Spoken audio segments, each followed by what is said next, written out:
This TikToker might just win the award for Worst Mother of the Year. And trust me, the competition for that title is tough. But when you're accused of drugging your own baby to keep your TikTok account popping, yeah, you might have just secured the crown. This so-called family influencer from the Sunshine Coast in Australia had over 1 million followers on TikTok. From her posts, she appeared to be a woman who shared heartwarming and dreamy content about her family. But behind the scenes, it turns out this perfect mom might have been creating a nightmare for her 1-year-old daughter, Daisy. Let's break down these wild, tragic, and downright disgusting details of this story. So, here's what went down. Elena Harris and her husband Brock Harris built a TikTok empire off of wholesome family content. You know, the usual cute kids, relatable parenting moments, and a sprinkle of oversharing.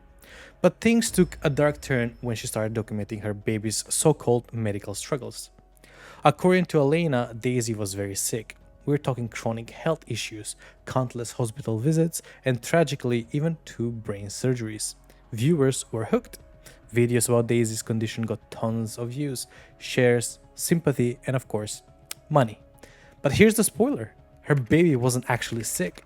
Yeah, let that sink in for a second. It turns out doctors had stopped prescribing the baby a particular medication, a benzodiazepine, because of its nasty side effects.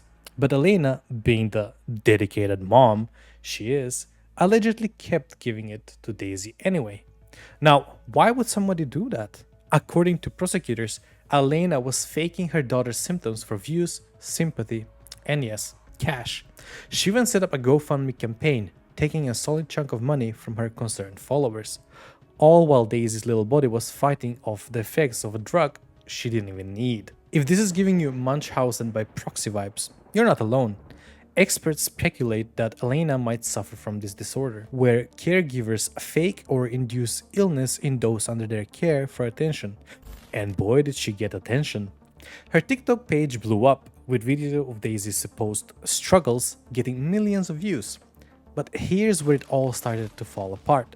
Some eagle-eyed nurses, who were also her followers, began noticing that things didn't add up. Her timelines were off, her medical claims didn't make sense. And when they dug a little deeper, they realized something might be seriously wrong. Shout out to those nurses, by the way. They didn't just scroll past and shake their heads. They reported what they found, and when authorities got involved, the truth came out.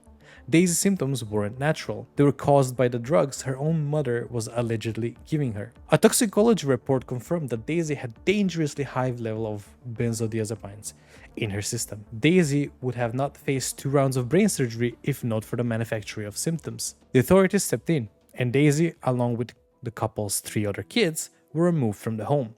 And get this, under protective care, Daisy started to recover. Pretty fast. Doctors say she's now awake, sitting up, eating, and doing what normal 1-year-olds do. This proves that she was never really sick in the first place. Now let's talk about Elena's husband, Brock Harris. I know you've been wondering what part he played in this nasty business. He claims he had no idea what was going on. In a public statement, he said, and I quote, "I had no idea what Elena was doing to Daisy. I pushed for those surgery because I thought they were necessary." It makes me wonder if their heartwarming videos were really, or they were just for the clicks. Brooke also apologized for not recognizing the red flags sooner. And honestly, I don't know if he's telling the truth or just trying to save face. But right now, the investigation is ongoing to determine if he was truly clueless or if he played a role in this mess. I'm sure you can imagine how the internet is reacting to this. Outrage doesn't even begin to cover it. People are furious. Some followers who donated to the GoFundMe feel scammed. Others are just disgusted that anyone could do this to a child, especially their own. And there's the whole influencer aspect of this.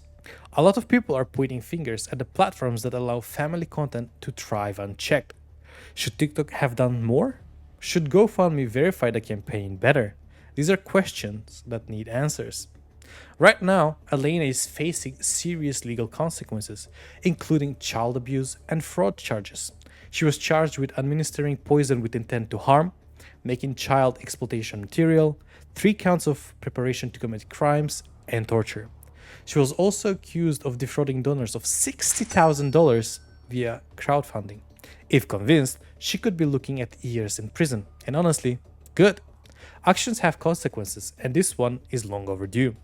But this case has raised bigger question about the influencer world. How far are people willing to go for likes, views, and a quick payday? And what responsibility do platforms like TikTok have when it comes to monitoring content that involves kids? Because let's face it, this isn't the first time we've seen a family influencer or any influencer at all cross the line. At the end of the day, this is about more than one terrible mom. It's about an influencer culture that rewards extreme behavior. It's about platforms that turn a blind eye until it's too late. And it's about all of us viewers because, whether we like it or not, our clicks and views help fuel this kind of content. The good news is that Daisy is now safe and recovering under proper care. She's being a normal 1-year-old, which is exactly what she deserves. But the damage done to her and her siblings will take years to undo. So what can we learn from this? First, that no amount of internet fame is worth putting someone else's life at risk. Second, that we need to be more critical about the content we consume and the people we support. And finally, platforms need to step up and take responsibility for the content they allow. What do you guys think about this? Should influencers be held to higher standards, especially when kids are involved? And do you think platforms like TikTok need to do more to prevent things like this? Let me know your thoughts in the comments below. As always, thank you for watching. Don't forget to like, subscribe, and hit that notification bell for more stories like this. Stay safe out there, and remember, no amount of likes is worth someone's life. See you next time.